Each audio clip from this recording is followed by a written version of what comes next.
I'm curious if you feel like some of the work you did in the Ministry of Tourism and Ministry of Strategic Affairs, and also before that with the Ministry of Education, how did those sort of prepare you for this job? I'm curious.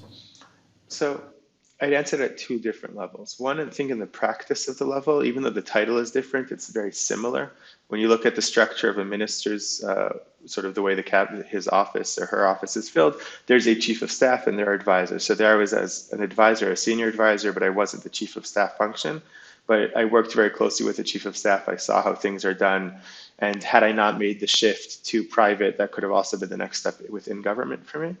And I think at sort of the more profound level, it doesn't matter what the title is for a second, both of them are the same essence, which is you're working as the right hand or the extension of a senior decision-making figure in a big organization, and you want to see how those people improve and optimize their day-to-day work and how you help them make sure decisions are implemented in the organization. Now, obviously, how you do that changes dramatically. It changes between business and government. It also changes within government. If we mention two ministries, the Ministry of Education is thousands of employees. The Ministry of Tourism is hundreds of employees. That has a different dynamic with how you need to see things trickle down within an organization. But at the end of the day, it doesn't matter in all those positions, and to an extent also when I was at Ruderman and in philanthropy, you're working with someone who makes a decision and you want to see that happen in reality, and there's different ways of making that happen, whether it's with internally, whether it's with external partners, whether it's just making sure that action items are followed through on. So those sort of things happen in a lot of different shapes.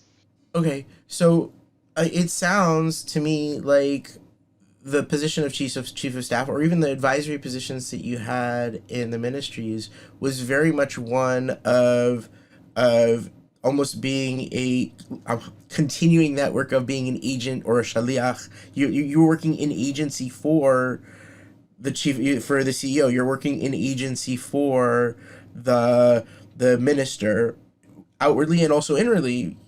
Would that be a way you might describe it, like shlichut in a different way? Possibly, I think in that sense, the term agency is a good term, in the sense that it's, your success as an advisor, as a chief of staff, completely depends on the trust you have from your manager. If that person doesn't view you as someone who's helping them and giving them value, there's no real way to continue the role effectively. And yes, I think that in a way you are the agency. I think that in government it's even more outright than it is in the business sector where I am at Lightrix.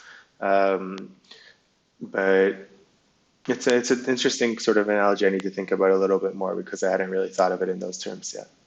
Thank you for joining us in the Doctor's Den. Don't forget to like, share, and subscribe. Hope to see you next time.